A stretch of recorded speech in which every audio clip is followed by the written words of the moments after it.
Bacteria, viruses. Just the mention of these organisms bring up visions of sickness and disease. Bacteria is everywhere. They can be found in our digestive system, on our skin, clinging to our hair and eyelashes, and in fact, trillions all around us. They are even found in the Earth's crust. They have an amazing ability to survive due to multiple factors.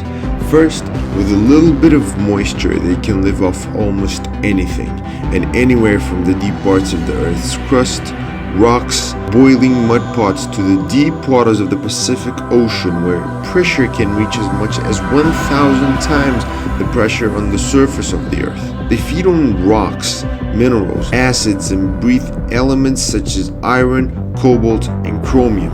And if the conditions do not allow surviving, they simply lay dormant, waiting for the right moment to spring back to life. Like Bacillus permians that scientists found in frozen Siberian permafrost and managed to revive after 3 million years. The second trait that ensures bacteria's survival is their ability to reproduce in huge numbers. In a single day, one bacterial cell can generate 280 billion offspring. Bacteria can also share information by borrowing pieces of genetic coding from each other, a trait that enables them to become superorganisms. This is their planet. They have survived for billions of years, long before human existence, and will do so until the sun stops shining. We cannot survive without them. They process our wastes, they purify our water, and some are even responsible for keeping our atmosphere stable and providing most of the breathable air of our planet. But if bacteria seems to be man's best friend, why do we associate them with the worst? Well, maybe because some bacteria can actually harm us, such as the bacteria causing meningitis that lives harmlessly in the human throat, but if it mistakenly ends up in the bloodstream could cause terrible havoc. They have killed millions of humans, and sometimes they literally eat their hosts, such as the flesh-eating bacterial disorder necrotizing fasciitis. It seems that bacteria is a strong monster, but there is an even worse villain that can make bacteria itself ill: viruses. Viruses in themselves are dead, simple, harmless, but very effective and deadly in some cases. They can stand against white blood cells, our immune system defenders, and some have evolved and adapted to either strike quickly and move on like the flu virus, others hide waiting for the right moment to take action, such as HIV virus. They also spread fast out of nowhere and disappear suddenly like the sleeping sickness or swine flu, with doctors unable to understand them fully and no medical explanation to date could provide any satisfactory answer. So how do we fight these microbes? In order to protect ourselves, the human body sends its guards, the white blood cells, to fight an invasion, and in doing so our immune system sometimes destroys cells of our own and damages critical tissues, which creates a drain in your body from your energy, which makes you feel unwell and sick. And how do microbes react to your sickness? Well, they use it by sneezing, vomiting, or having diarrhea.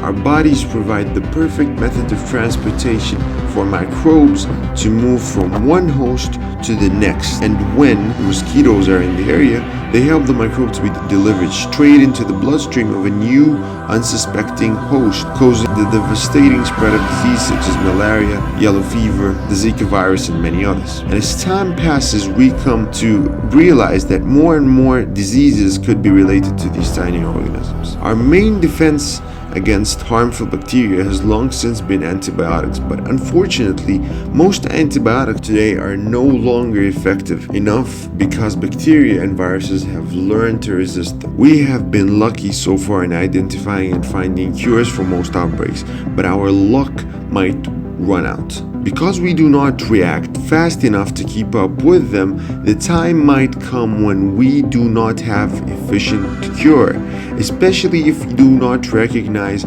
or understand microbes well enough. For instance, how much have you learned about microorganisms from your old school textbook?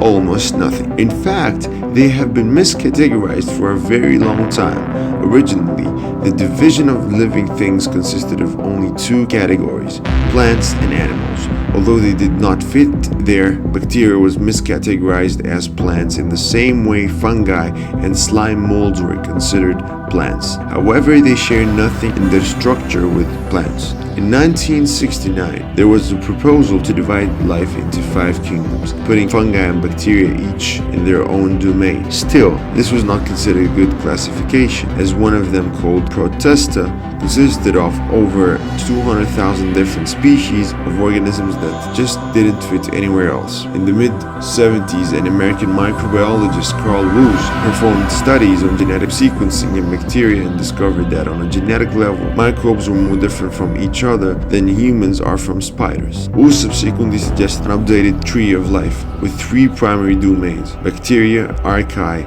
and eukarya, consisting of 23 divisions. Archaea is a microorganism that looks and behaves like bacteria, but is genetically very different. This new division of 23 had various responses.